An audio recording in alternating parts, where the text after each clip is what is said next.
গরম মাস্টারের ছাত্র মানুষ হয় বেশি, একদম মানে চেহারা দেখলেই যেন ছাত্র বুঝতে পারে যিনি টিচার, কিন্তু ভিতরে থাকবে সফট কর্নার, বেলের মতো নরম। ছাত্রদের প্রতি মায়া দয়া ভালোবাসা এগুলি থাকবে। একজন আদর্শ শিক্ষক যে তার ছাত্রকে কি পরিমাণ ভালোবাসে, সে ভালোবাসার কোনো বিবরণ দেওয়ার ক্ষমতা নেই। খলিফা হারুন রশিদ তার ছেলেকে পড়তে দিলেন মামুনুর রশিদকে এক মৌলভী সাহেবের কাছে। মৌলভী সাহেব বেদম হারে প্রহার করে ছেড়ে দিলেন প্রথম দিনেই।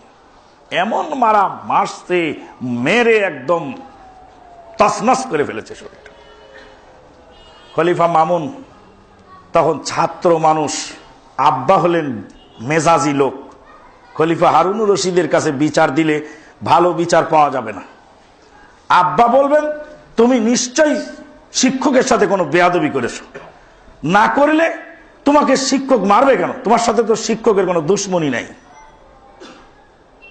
খলিফা হারুন রশিদ ইন্তেকাল করলেন। মামুনের দুঃখটা আর কাউকে বলা হলো না, তবে মনে মনে ভাবছে বেটাকে একদিন দেখে নেব, বিনা অপরাধে আমাকে মারলো কেন। আল্লাহু আকবার। খলিফা হারুন রশিদ দুনিয়া থেকে বিদায় হয়ে চলে গেলেন। এখন আজকাল আমরা আমাদের ছেলের গায়ে টুকা দিলে লাঠি ভ্যান্দা নিয়ে শিক্ষকরে পিটতে যাই, ওই অভিভাবক নিজের ছেলেকে নিজে হাতে জবাই করছে। শিক্ষক শাসন করার কারণে অভিভাবক যদি ছাত্রর পক্ষ অবলম্বন করে বলে আমার ছেলে করতেই পারে না, তাহলে ওই অভিভাবক তার ছেলেকে নিজে হাতে জবাই করেছে। সে বোঝে নাই সন্তান কিভাবে লালন পালন করতে হয়। খলিফা হারুন রশিদ বিচার দিলে কাজ হবে না, মামুন রশিদ খলিফা হয়ে গেলেন। পুলিশ পাঠায় শিক্ষককে অ্যারেস্ট করে নিয়ে আসলেন রাজ দরবারে।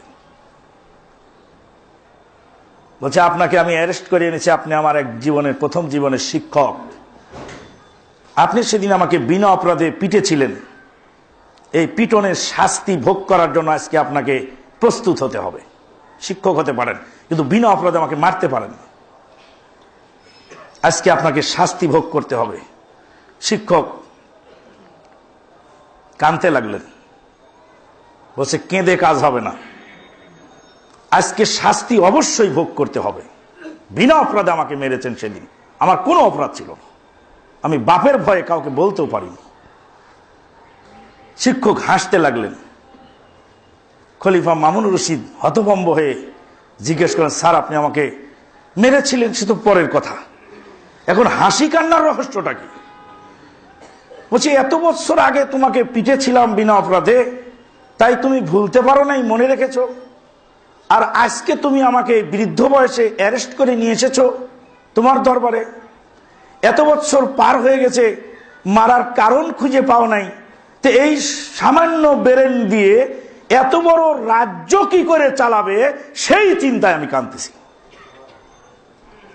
এত বছর পার হয়ে গেল, মারার কারণ তুমি খুঁজে পাও নাই, তো রাষ্ট্র চালাবে কি করে ক্ষুদ্র বেরেন দিয়ে?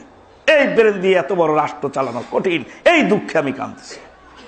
হাসার কারণ আসলেই বাবা সেদিন তোমাকে বিনা অপরাধে মেরেছিলাম, আজকে যদি দুনিয়ায় শাস্তি দিয়ে আমাকে দাও তাহলে পরকালে আমার আর জবাবদিহি থাকবে না, এই জন্য আমি হাসতেছি যে দুনিয়ার শাস্তি দুনিয়াতে পেয়ে গেল। স্যার এক্সকিউজ মি, ছাত্র সারা জীবন ছাত্র, শিক্ষক সারা জীবন শিক্ষক, আমাকে একটু বলেন তো সেদিনে মারার কারণ কি? বলছে বেটা তুমি যেদিন প্রথমে আমার কাছে পড়তে এসেছিলে, তোমার মেধা বুদ্ধি, তোমার ধীশক্তি, তোমার প্রত্যুৎপন্ন মতিত্বতা দেখে আমি হতবাক হয়ে ভেবেছিলাম তোমার বাপের পরে তুমি খলিফা হবে, তাই সেদিন আমি তোমার উপরে জুলুম করেছিলাম। জুলুম যে কত বড় ভয়াবহ, যে জুলুম করলে মাজলুম তার উস্তাদকে শিক্ষককে ছাড়ে না, শিক্ষককে বৃদ্ধ বয়ের অ্যারেস্ট করে নিয়ে আসে। তুমি যেন তোমার প্রজার উপরে জুলুম না করো, এই শিক্ষাটা দেওয়ার জন্য জুলুম যে কত কঠিন জিনিস সেদিন চা খাইয়ে দিয়েছিলাম তোমাকে। খলিফা হারুন মামুনুর রশিদ শিক্ষককে আলিঙ্গন করে বললেন যে স্যার শিক্ষক সারা জীবন শিক্ষক, বাপ সারা জীবন বাপ। ওয়ামুর আহলাকা বিসসালাত ওয়াসতাবির আলাইহা, তুমি কঠিন ভাবে ধৈর্য ধারণ করো। ধৈর্য ধারণ যে করতে পারে নাই, সে সংসারটা ভেঙে ফেলেছে। আর কঠিন ভাবে ধৈর্য ধারণ করে গোটা ফ্যামিলিকে যে নিয়ন্ত্রণ করতে পেরেছে, সেই সংসারকে ভাঙতে পারেনি, সংসার রয়ে গেছে। আল্লাহু আকবার। ওয়াসতাবির আলাইহা, সবুরের তুমি তালিম হাসিল করো। সবুরকে তুমি টেনে নাও কাছে, ঘাড়ে চাপায় নাও। সবুর ইস্তেবার মানে হলো চাপিয়ে নাও, সবুরটাকে তুমি চাপিয়ে নাও। ছেলেকে ডাকলা